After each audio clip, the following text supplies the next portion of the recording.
بسم اللہ الرحمن الرحیم۔ السلام علیکم ورحمۃ اللہ وبرکاتہ۔ معزز ناظرین، وہ کون سے 10 جانور ہیں جو جنت میں جائیں گے؟ اللہ تعالیٰ نے جنت انسانوں اور بالخصوص مسلمانوں کے لیے بنائی ہے، لیکن بعض روایات کے مطابق تاریخ میں کچھ ایسے جانور بھی گزرے ہیں جو کہ اللہ رب العزت کے مقرب بندوں کی نسبت سے جنت میں داخل ہوں گے۔ وہ 10 جانور کون کون سے ہیں جو کہ جنت میں جائیں گے؟ آج کی ویڈیو میں ہم آپ کو ان جانوروں کے بارے میں تفصیل سے بتائیں گے۔ نمبر 1، القصوہ، حضور صلی اللہ علیہ وآلہ وسلم کی اونٹنی۔ نبی کریم صلی اللہ علیہ وآلہ وسلم نے اس اونٹنی کے اوپر سوار ہو کر مدینے کی طرف ہجرت فرمائی تھی۔ نبی کریم صلی اللہ علیہ وآلہ وسلم کو اس اونٹنی سے بہت محبت تھی۔ یہی وہ اونٹنی ہے جس کے اوپر سوار ہو کر نبی کریم صلی اللہ علیہ وآلہ وسلم نے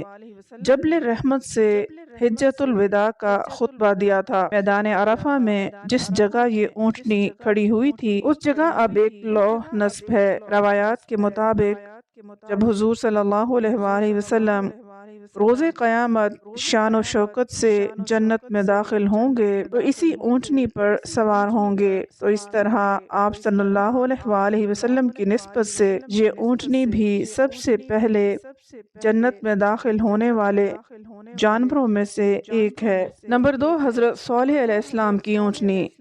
اس اونٹنی کا ذکر قرآن کی سورہ ہود کی آیت نمبر 64 میں ہے۔ وہ اونٹنی بھی معجزہ اور نشانی کے طور پر مقرر کی گئی تھی۔ حضرت صالح علیہ السلام کی قوم نے ان سے کہا تھا کہ اگر وہ اللہ کے نبی ہیں تو سامنے پہاڑ سے اونٹنی نکال کر دکھائیں جو کہ باہر آ کر بچہ بھی پیدا کرے۔ چنانچہ ایسا ہی ہوا، لیکن ان کی قوم نے اس اونٹنی کو قتل کر دیا، اس لیے ان پر اللہ کا عذاب نازل ہوا۔ تو روایات کے مطابق یہ اونٹنی بھی جنت میں داخل ہوگی۔ نمبر 3، حضرت ابراہیم علیہ السلام کا بچڑا۔ روایات کے مطابق حضرت ابراہیم علیہ السلام کے پاس اللہ کے 2 فرشتے تشریف لائے اور انہوں نے انہیں بیٹے کی بشارت دی، اور حضرت لوط علیہ السلام کی قوم پر عذاب کا حکم سنایا کیونکہ وہ دونوں فرشتے انسانوں کی شکل میں بطور مہمان آئے تھے، اس لیے ان کی تواضع کے لیے حضرت ابراہیم علیہ السلام نے بچڑا ذبح کیا کہ ان کو کھانا پیش کیا جائے۔ تو اس بچڑے کے بارے میں بھی کہا جاتا ہے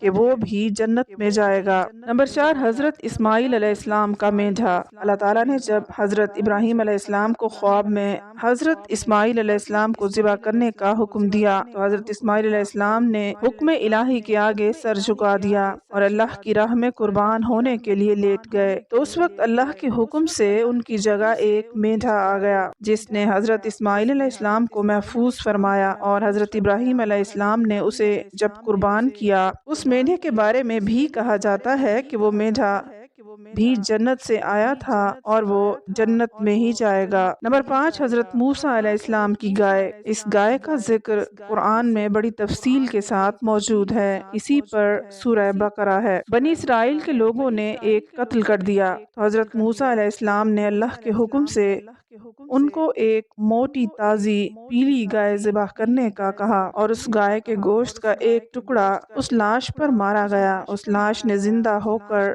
اپنے قاتل کا نام بتا دیا اور پھر مر گیا۔ تو اس گائے کے بارے میں بھی کہا جاتا ہے کہ وہ جنت میں جائے گی۔ نمبر 6، حضرت یونس علیہ السلام کی مچھلی۔ حضرت یونس علیہ السلام اپنی قوم کو عذاب کا بتا کر وہاں سے چل دیے۔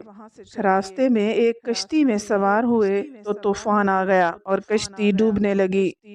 اس وقت رواج یہ تھا کہ اگر کوئی بھاگا ہوا غلام کشتی میں ہوتا تو اس کو کشتی سے پھینک دیا جاتا تھا تو کشتی ڈوبنے سے بچ جاتی تھی۔ تو قرعہ نکالا گیا تو 3 دفعہ حضرت یونس علیہ السلام کا نام نکلا، چنانچہ ان کو کشتی سے پھینک دیا گیا۔ تو اللہ تعالیٰ نے مچھلی کو حکم دیا کہ میرے نبی کو اپنے جسم میں محفوظ کر لو، تو اس مچھلی کے پیٹ میں 40 دن تک زندہ رہے۔ بعض روایات میں 3 دن بھی لکھا گیا ہے۔ تو وہ مچھلی جس نے آپ کو محفوظ کیا وہ بھی جنت میں داخل ہونے والے جانوروں میں سے ایک ہوگی۔ نمبر 7، حضرت عزیر علیہ السلام کا گدھا۔ حضرت عزیر علیہ السلام کو بخت نصر نے قید کر لیا۔ جب آپ علیہ السلام اس کی قید سے رہا ہوئے تو اپنے ملک فلسطین گئے تو آپ علیہ السلام کے ساتھ آپ کا گدھا بھی تھا۔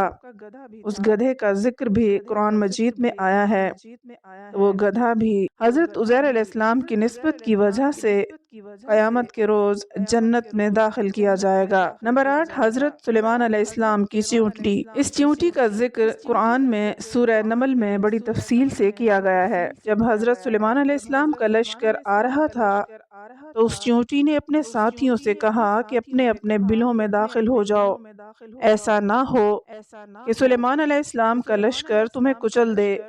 تو حضرت سلیمان علیہ السلام نے اس چیونٹی کو ہتھیلی پر اٹھا کر اس سے کلام کیا۔ حضرت سلیمان علیہ السلام کی نسبت سے اس چیونٹی کو بھی جنت میں داخل کیا جائے گا۔ نمبر 9، حضرت سلیمان علیہ السلام کا ہدہد۔ حضرت سلیمان علیہ السلام پوری دنیا کے حکمران تھے اور چرند پرند پر بھی ان کا حکم چلتا تھا۔ حضرت سلیمان علیہ السلام نے پیغام رسانی اور پانی کی تلاش کے لیے ایک پرندہ ہدہد مقرر کر رکھا تھا جو آپ علیہ السلام کے ساتھ ساتھ چلتا تھا اور آپ علیہ السلام کے لیے پانی تلاش کرتا تھا۔ تو اس ہدہد کے لیے بھی کہا جاتا ہے کہ وہ جنت میں داخل کیا جائے گا۔ نمبر 10، اصحاب کہف کا کتا۔ اصحاب کہف کے کتے کا بھی کہا جاتا ہے کہ وہ بھی جنت میں جائے گا۔ اصحاب کہف جب دقیانوس سے بھاگ کر غار میں جا چھپے تو ان کا کتا بھی ان کے ساتھ تھا۔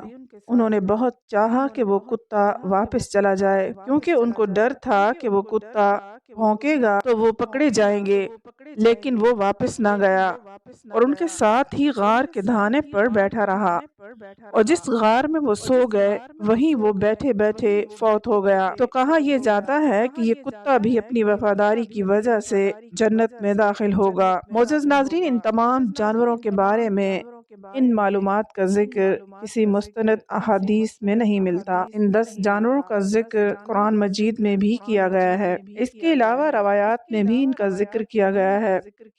امید ہے آپ کو آج کی معلوماتی ویڈیو پسند آئی ہوگی۔ مزید ویڈیوز کے لیے چینل کو سبسکرائب کر لیں۔ ویڈیو دیکھنے کا بہت بہت شکریہ۔